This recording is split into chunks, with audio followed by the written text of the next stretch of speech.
আমাদের বাড়িতে সুখ শান্তি ধন সম্পদ কখনো কি হবে না? কি জানি, চেষ্টা তো অনেকভাবেই করছি।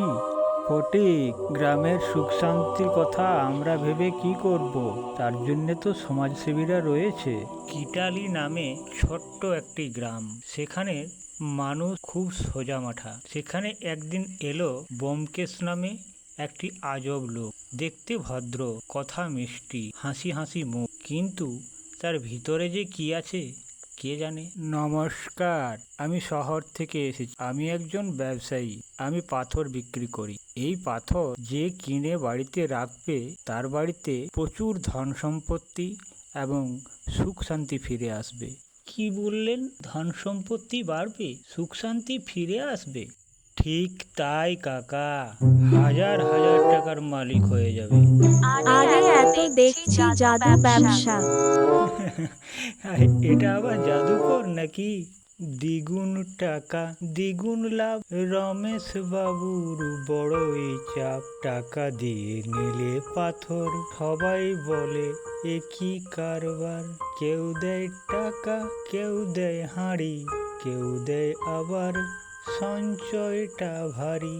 মিষ্টি কথায় সবাই খুশি, কিন্তু রহস্য লুকায়ে পুষি। প্রথমে কয়েকজন অল্প টাকা দিয়ে এক একজন এক একটা করে পাথর কিনে নিল। আরে আরে গোপাল, জানিস তো লোকটা না সত্যি সত্যি জাদুকর। কেন, কি হলো? আমার পাথরটা না সত্যি ভালো ফল দিচ্ছে। আমি 10টা নেব। আর আমি নেব 20টা, আর আমি আরও বেশি নেব। এই গ্রামে আমার অনেক টাকা হয়েছে, এবার অন্য গ্রামে যেতে হবে। এই যে মশাই, শুনলাম আপনি নাকি পাথর টাথর বিক্রি করেন। হ্যাঁ, করি তো। তা পাথরগুলো কৃত্রিম না প্রাকৃতিক? ওগুলো তুমি বুঝবে না। আর হ্যাঁ, এত প্রশ্ন করছো কেন? মানুষকে সাহায্য করছি, সেটাই তো বড় কথা। ব্যাপারটা সত্যি সন্দেহজনক। কিন্তু কয়েকদিন পর এক অদ্ভুত ঘটনা ঘটল। আরে, ব্যোমকেশ কোথায়? তার ঘর তো খালি। আমাদের পাথরগুলো তাহলে ওগুলো সব নকল। সবাই বুঝল ব্যোমকেশ তাদেরকে ঠকিয়ে পালিয়েছে।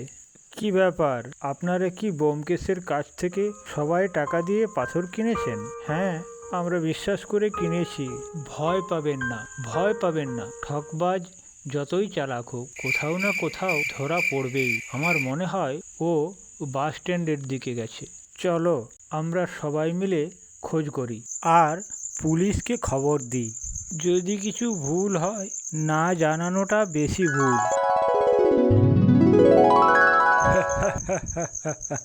এখন আমার অনেক টাকা, আমি শহরে গিয়ে আনন্দ করব। কোথায় যাবেন ব্যোমকেশ বাবু? তোমরা এখানে।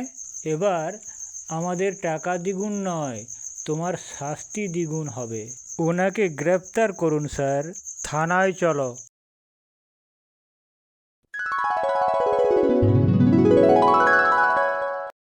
এই টাকা, এত পাথর, এগুলো কি?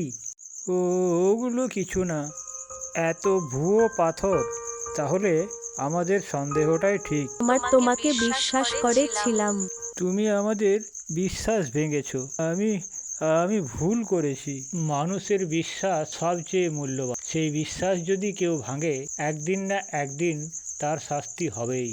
বিচারে রাহুলকে 10 বছর কারাদণ্ড এবং ওদের টাকা ফেরত দেওয়ার জন্য আদেশ দেওয়া হলো। মিষ্টি কথায় মানুষকে বিশ্বাস করা ঠিক নয়। গ্রামের মানুষ তা বুঝলো। সচেতন হও, সতর্ক থাকো। কাকা, পাথর নেবেন? না বাবা, আমার আর টাকা নেই।